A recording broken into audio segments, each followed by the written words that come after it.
West Bengal. We're getting you the latest news updates straight from the Polban state of Bengal, where political violence is only peaking by each passing day. And according to the BJP's tableau launched by JP Nadda was attacked by TMC goons this time, and BJP has now alleged that TMC goons entered BJP's warehouse in Karapara near Swabhumi and broke into the publicity vans and stole valuable items as well. These are the latest visuals on a screen right now of that entire incident. Meanwhile, Republic has also accessed the FIR that has been filed by the BJP. Listen in.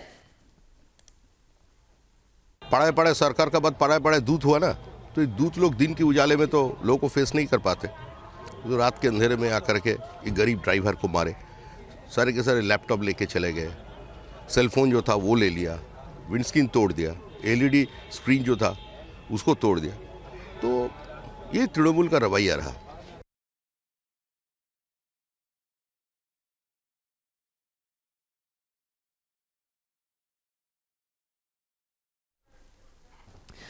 And these are the latest visuals on our screen right now coming in from the poll-bound state of West Bengal, where once again we are witnessing political violence. And according to BJP, the BJP's tableau launched by Nadda was attacked by TMC goons. We listen in to another reaction coming in from KP Maurya.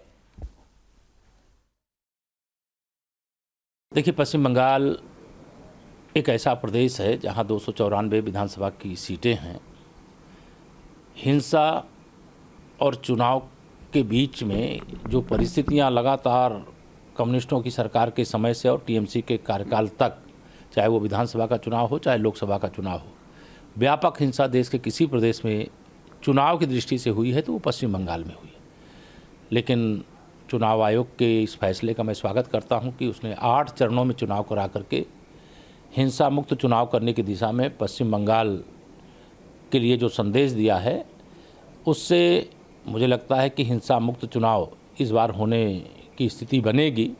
जहाँ तक Bharatiya Janata party की बात है, तो मैं तो चुनाव आयोग के फैसले का, चुनाव की घोषणा का स्वागत करता हूँ और पश्चिम बंगाल में भारतीय जनता पार्टी बहुत बड़ी विजय प्राप्त करेगी और अगली सरकार भारतीय जनता पार्टी की बनेगी।